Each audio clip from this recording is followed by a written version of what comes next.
The city didn't sleep. It just pretended to. Chicago's West Harbor district was alive in a different way tonight. Flickering neon signs, distant train horns slicing through metal silence, and warehouse lights buzzing like tired insects refusing to die. Down on street level, everything felt compressed. Narrow roads, tall industrial buildings, and shadows that didn't behave like shadows should. At the center of it all stood a small diner, Lucy's 24/7 Grill. The sign outside buzzed unevenly, half the letters dimmed like they had already given up on being noticed. Inside, the air smelled of burnt oil, old coffee, and time that refused to move forward.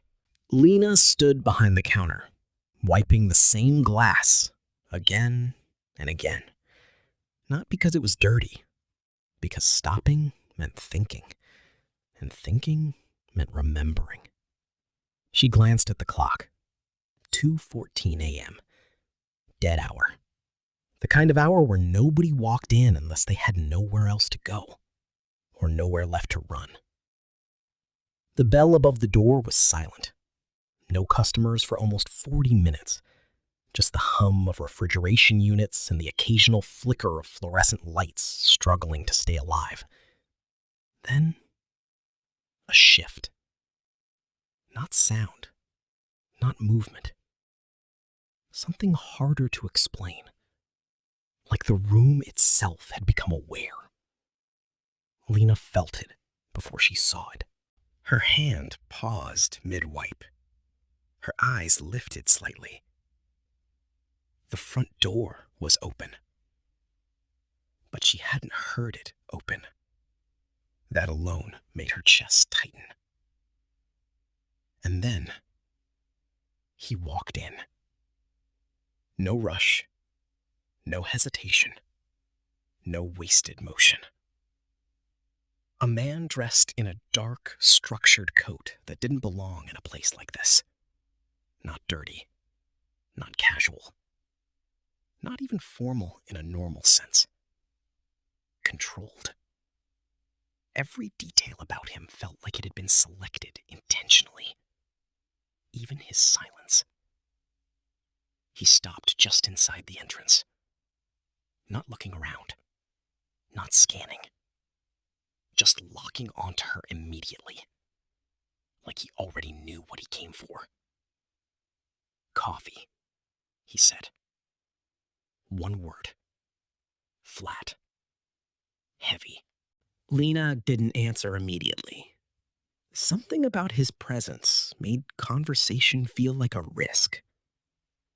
"We're closed," she finally said. A lie. The diner was never truly closed, but she needed control over something. He didn't react. Instead, he stepped forward. Slow. Measured. Each step sounded louder than it should have in the quiet space. "Then serve the last cup," he said. Not a request, a conclusion. Lena's fingers tightened around the cloth. She hated how easily her body responded to pressure. "Hot or iced?" she asked anyway. A pause. Then, cold. That word didn't belong. Not in tone, not in intent. Cold wasn't about temperature. It was about meaning. Lena turned toward the machine.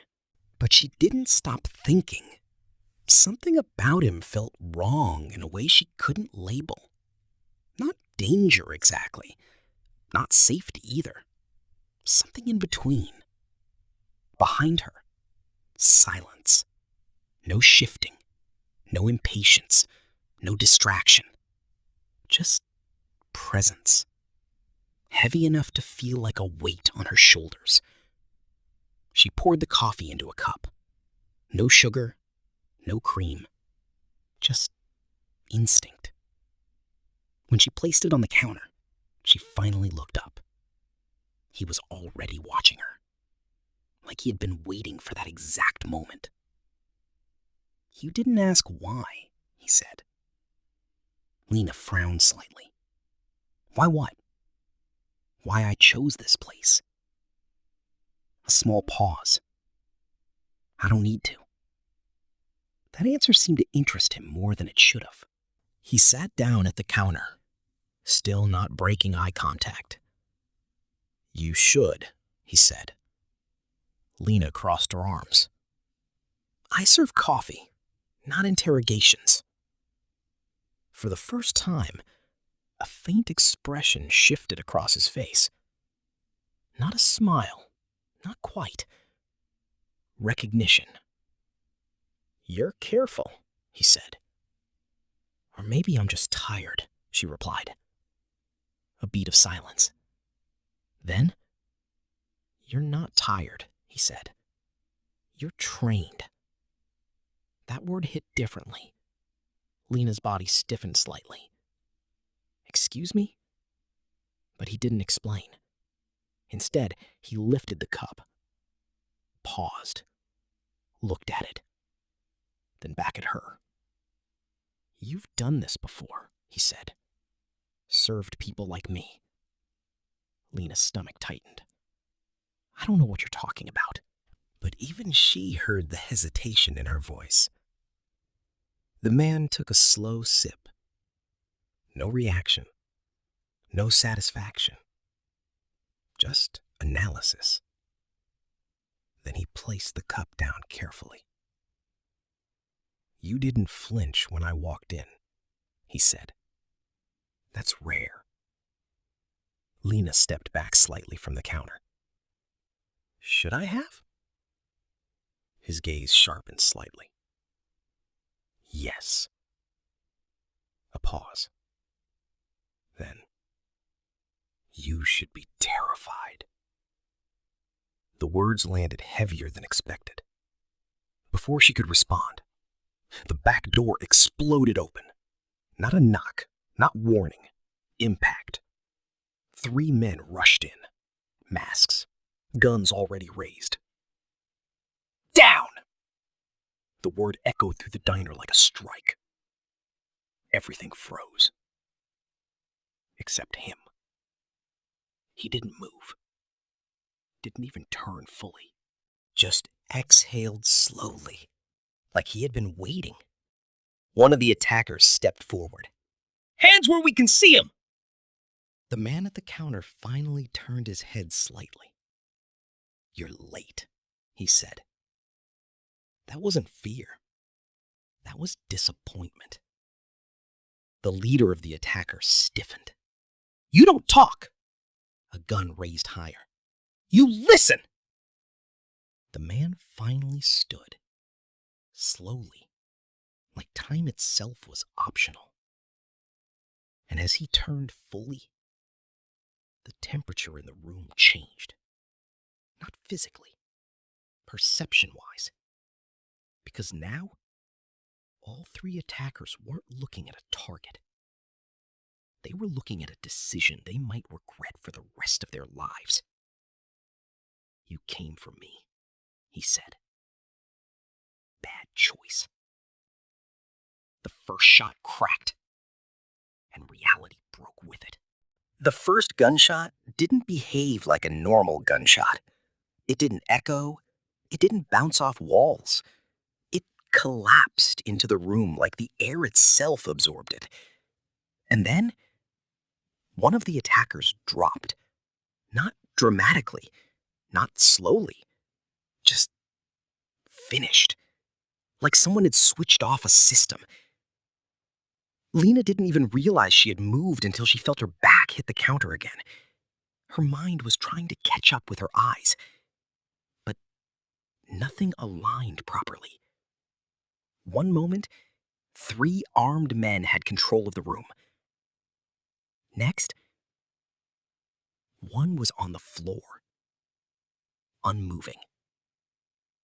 No struggle, no sound, just absence. The other 2 froze. Not because they were told to, because something about what just happened didn't fit into anything they understood. The man in the coat stood exactly where he had been, unchanged, unbothered, as if time had simply skipped around him. He looked down at the fallen attacker briefly, then back to the remaining two. "You hesitated," he said quietly. That was the strange part. Not anger, not a threat. Observation. The second attacker tightened his grip on the gun. "You're supposed to be dead," he said. That sentence changed the air. Not because it was emotional, because it was informational. The man tilted his head slightly. Am I? The question landed wrong, like it didn't belong to this situation. Like it belonged to something that had started long before tonight. Lena stayed behind the counter, breathing shallowly. Her eyes flicked between the bodies, the guns, and the man who wasn't behaving like a victim, or even a target. He was behaving like a checkpoint. Like this moment was something he had already passed in his mind. The third attacker shifted slightly. A mistake. The man noticed instantly. "You're not here for negotiation," he said. A pause. "You're here for confirmation." The word confirmation made the attacker flinch. "Shut up," the leader snapped. But his voice had already lost its edge. He was trying to regain control of something that had already slipped. The man stepped forward.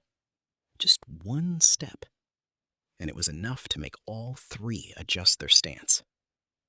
Not forward, not backward. Just uncertain. "You were told I died," he said calmly. Another pause. "And now you're checking if the story is still true." The second attacker swallowed hard. "That's not—" "You don't get paid to think," the man interrupted softly. "You get paid to verify." That silence that followed was heavier than the gun in their hands. Lena's mind latched onto one thing. Story. Not truth, not fact. Story. Which meant this wasn't random. This wasn't a robbery. This wasn't even a hit. This was verification. Something inside her shifted. Uneasy. "What are you talking about?" the leader demanded. But now it sounded forced, like he needed answers more than authority. The man in the coat turned slightly. Not toward them. Toward Lena. That single shift made her stomach tighten. Because suddenly, she wasn't background anymore. She was included. "You're wondering why they came here," he said. Lena didn't answer.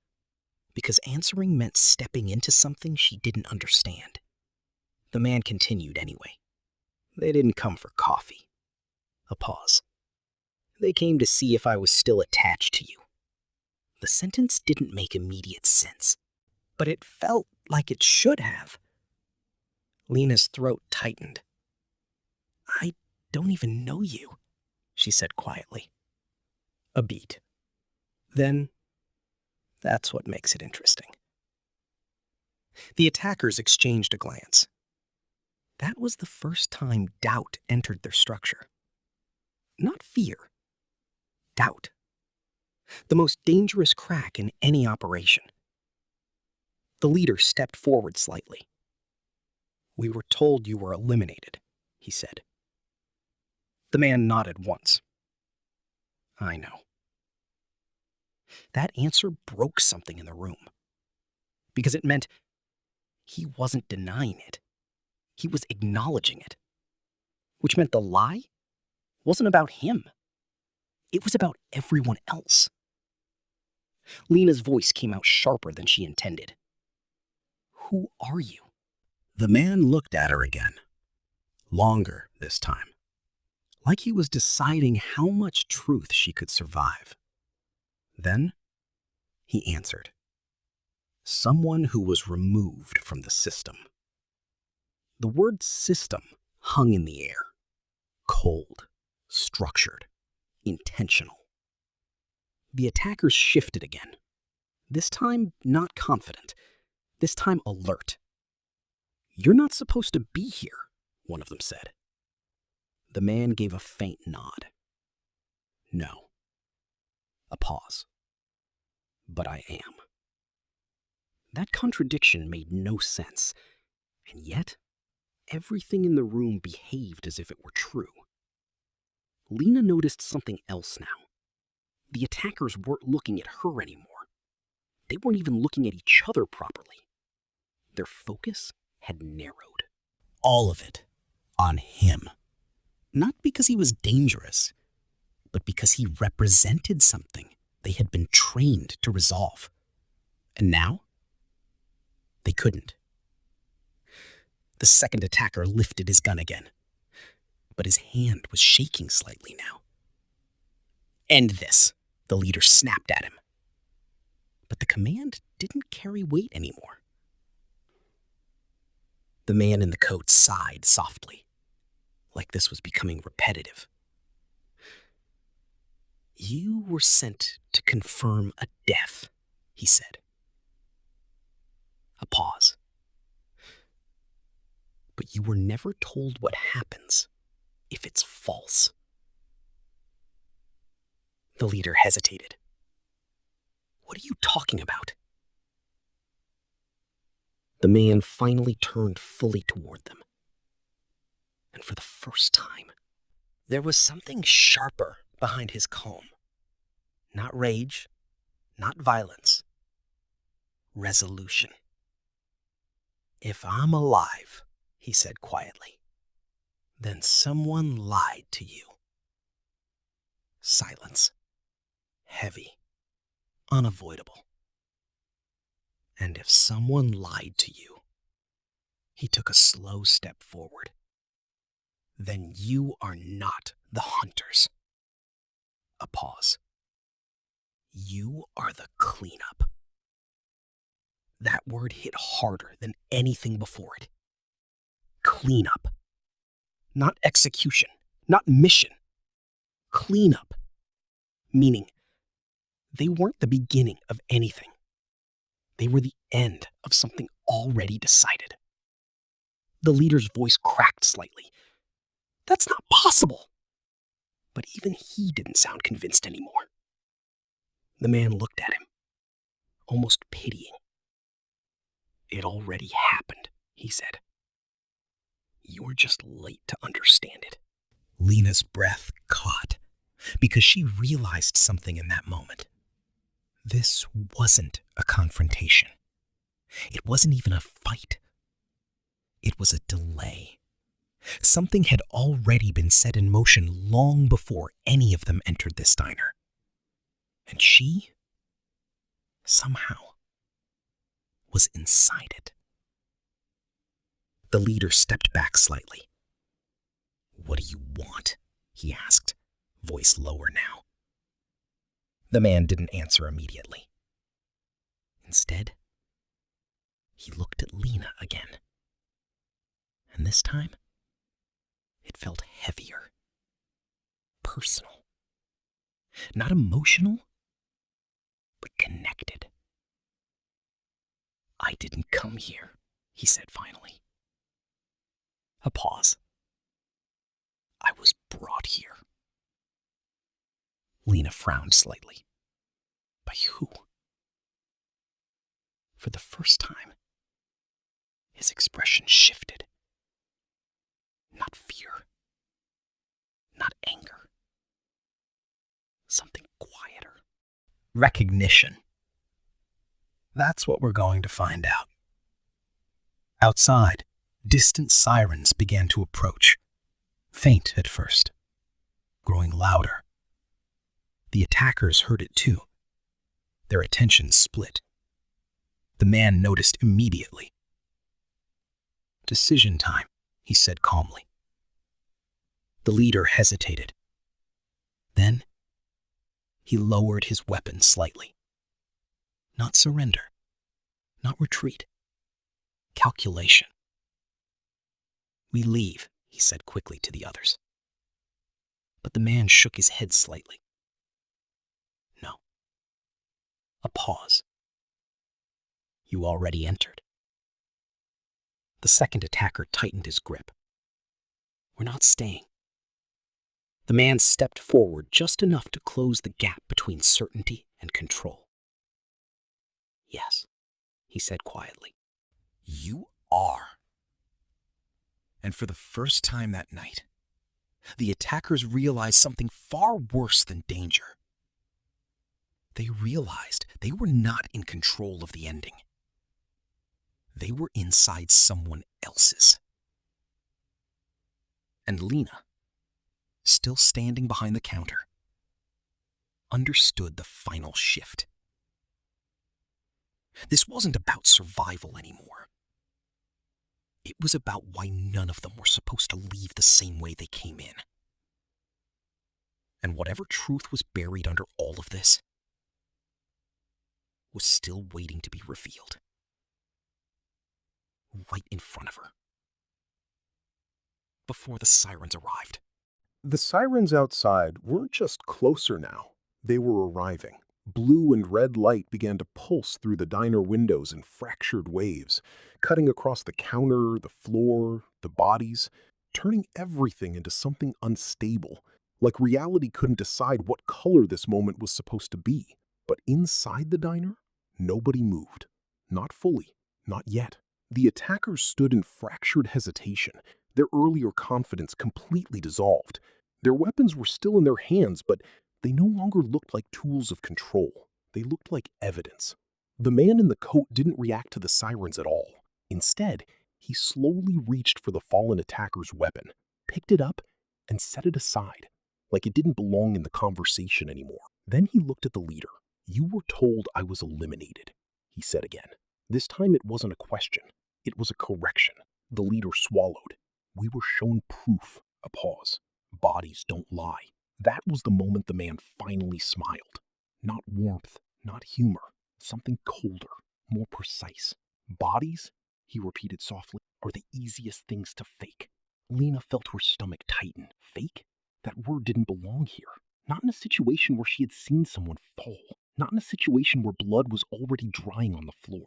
The second attacker shook his head quickly. No, we saw the report. The explosion was controlled, the man interrupted. That silence after that sentence was different.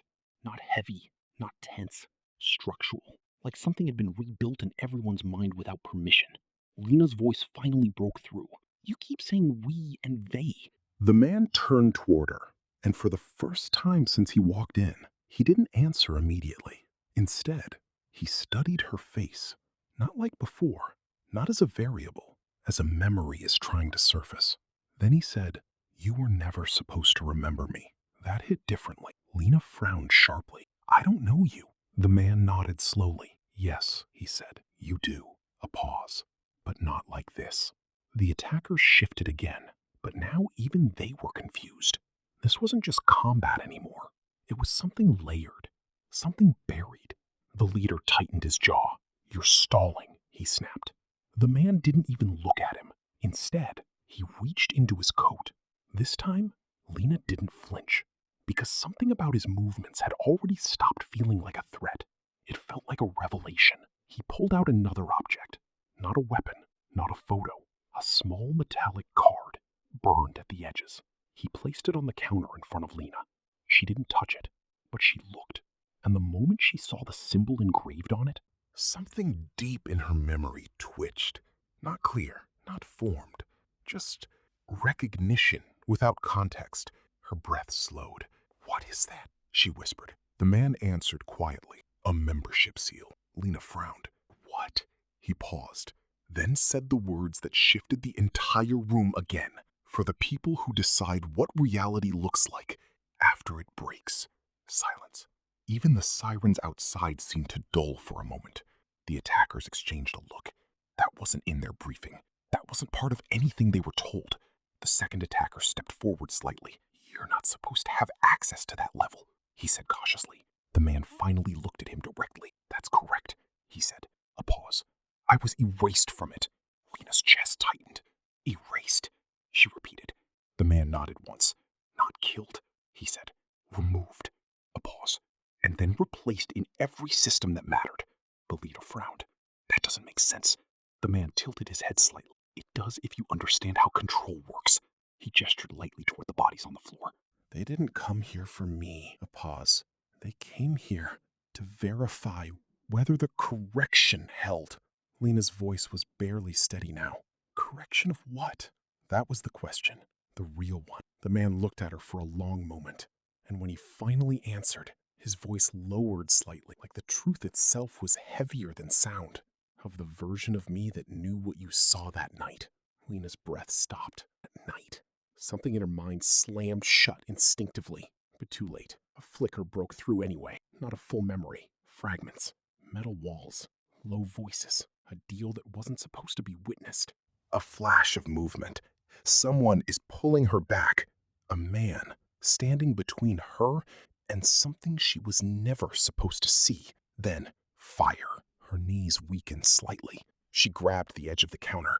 She whispered, "That's not...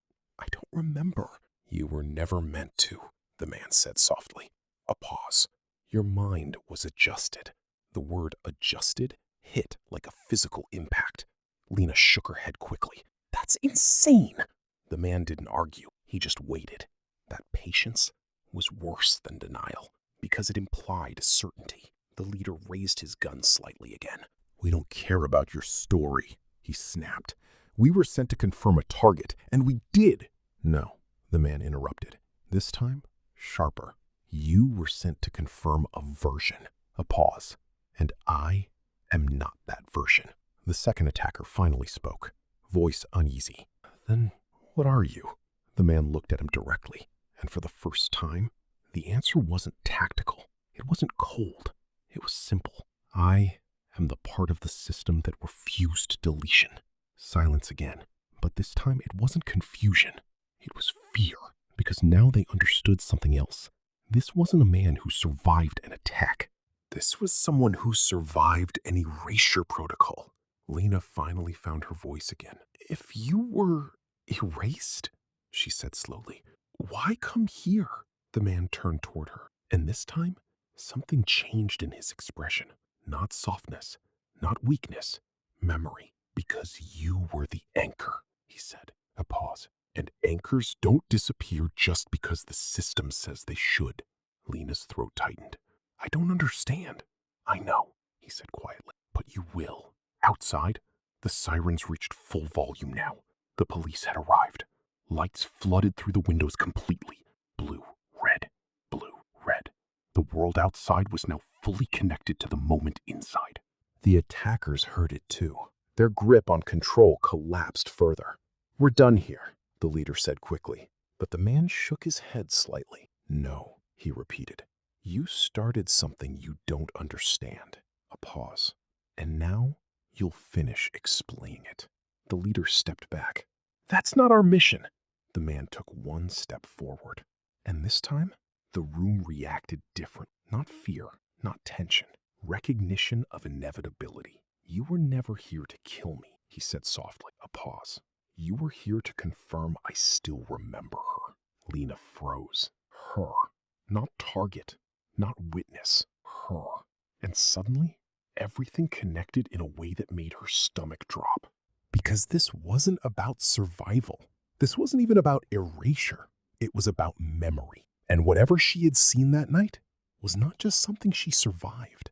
It was something the system had been trying to bury inside both of them. The man looked at Lena one last time and said quietly, "You're not in danger because you saw something." A pause. "You're in danger because you still exist in it." The sirens outside stopped abruptly. Doors were about to open. The system was, and inside the diner, nothing would ever be the same again. Because the truth wasn't just coming out, it was finally coming back together. The diner didn't feel like a diner anymore. It felt like a sealed container. Outside, the world was moving. Police units, flashing lights, footsteps approaching the entrance. But inside, time had slowed into something heavier, almost deliberate. The glass doors vibrated slightly as someone outside tried to open them. Locked. For now. The attackers stood frozen between decisions they could no longer afford to make. Their mission had already collapsed, not because they failed tactically, but because the definition of their mission had changed mid-execution. The leader's breathing was uneven now. "This wasn't in the briefing," he muttered. The man in the coat stood calmly near the counter, as if the entire escalation outside belonged to another room entirely. "That's because your briefing was already outdated," he said. A pause. "You just didn't know it yet." Lena stood still behind the counter, but her stillness wasn't fear anymore. It was processing. Too many layers had been peeled back too fast. Memory fragments, identity contradictions, erased records, controlled deaths. And now, something worse. Meaning. Because if what he said was true, then her life hadn't just been interrupted tonight. It had been reconnected to something that never stopped moving. The second attacker shifted slightly. "We should extract," he said quickly. The leader snapped back. "We can't leave without confirmation." But even he didn't believe that anymore. The word confirmation now sounded meaningless, because they had already confirmed something else. They were not the top of the chain. They were somewhere disposable inside it. The man in the coat stepped away from the counter for the first time in minutes. Slow, controlled. And with every step, the pressure in the room subtly reorganized itself around him. Not violence, not threat. Authority. "You still think you have a choice," he said quietly. The leader tightened his grip on the gun again. "We always have a choice." The man stopped walking, turned slightly, and for the first time, there was something sharp in his calm. "No," he said. "You had instructions." A pause. "And instructions ended the moment I didn't die." Silence hit harder than sound, because that was the true shift. Not survival. Deviation. The system hadn't been prepared for deviation. Lena finally spoke, voice fragile but steadying. "If this is about me," she started. The man immediately looked at her. "It's not about you," he said. A pause. "It never started about you." That should have been comforting. But it wasn't. Because what followed was worse. "It started with what you saw," he continued. "And what you saw was not supposed to exist in your memory at all." Lena's hands tightened on the edge of the counter. "I keep seeing pieces," she whispered. "But I don't know what they mean." The man nodded slowly. "That's because they were never meant to connect alone." A pause. "They were separated for containment." That word again. Containment. Not secrecy. Not protection. Containment. Like she wasn't a witness, but a storage unit for something dangerous. Outside, the sound of a breach team preparing to enter echoed through the glass. Metal clicks. Commands. Preparation. The system was no longer observing. It was responding. The leader took a step back instinctively. "We're getting extracted," he said into his earpiece. Nothing came through. Static. He tried again. Still nothing. His face changed slightly. They cut comms. The second attacker's expression hardened. "That means we're outside protocol." The man in the coat exhaled slowly. No, he corrected. You were never inside it. That sentence landed differently now, because it meant everything they believed about their position was fabricated. The leader raised his gun again, but this time his hand was shaking visibly. "You're lying," he said. But it sounded like a question now. The man didn't respond immediately. Instead, he looked at Lena, and something shifted in his expression again. Not calculation. Not a strategy. Recognition of consequence. "You asked me why I came here," he said. Lena nodded slightly. "Yes." He stepped closer to the counter again. Not to the attackers, to her. "Because there are moments," he said quietly, "where systems try to erase something so precisely," a pause, "that they forget what they used it to build." Lena's breathing slowed. "What does that mean?" He reached into his coat one last time. This time, he didn't pull out a weapon. He pulled out a small drive. Black. Unmarked. He placed it on the counter. "This contains what they removed from you," he said. "And what they buried about me." Lena stared at it. "That's impossible." "No," he said. "It's just restricted." Outside, the front doors finally gave in. A loud mechanical crack, then footsteps. Multiple. Approaching fast. The breach was happening. The attackers heard it too. The leader panicked slightly. "This is over," he muttered. But the man shook his head slowly. "No," he said again. "This is where it changes." He turned slightly toward the entrance. And for the first time, he raised his voice. Not loud, but absolute. "You can come in," he said calmly. "But you will not leave with her memory intact." The door burst open. Black tactical silhouettes flooded in. But they didn't rush. They paused. Because something about the room didn't match their expectations either. Not chaos. Not resistance. Structure. The man stepped away from the counter fully now, and stood between Lena and them.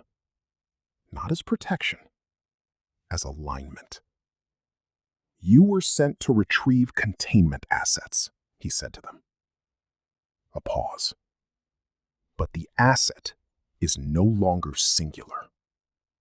Lena's eyes widened slightly. "What?" she whispered. The man didn't look back at her, but his voice softened slightly.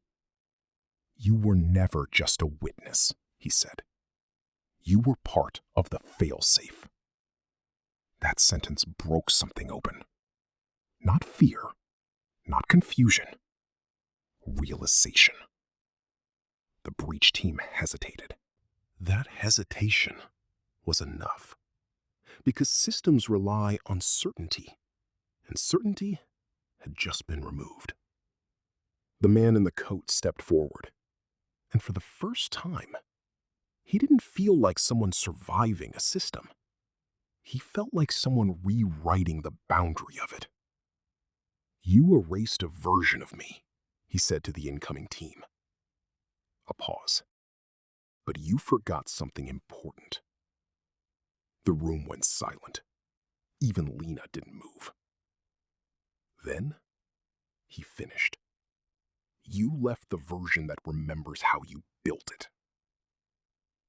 Everything stopped. Because that wasn't a threat. It was architecture. The realization spread through the breach team instantly. Not all at once, but fast. Too fast. Because if what he said was true, then they weren't dealing with a target. They were dealing with documentation of their own structure. And Lena, standing behind the counter, finally understood the truth in fragments collapsing into one shape. She wasn't dragged into a mafia conflict. She was sitting at the center of a controlled system fracture event.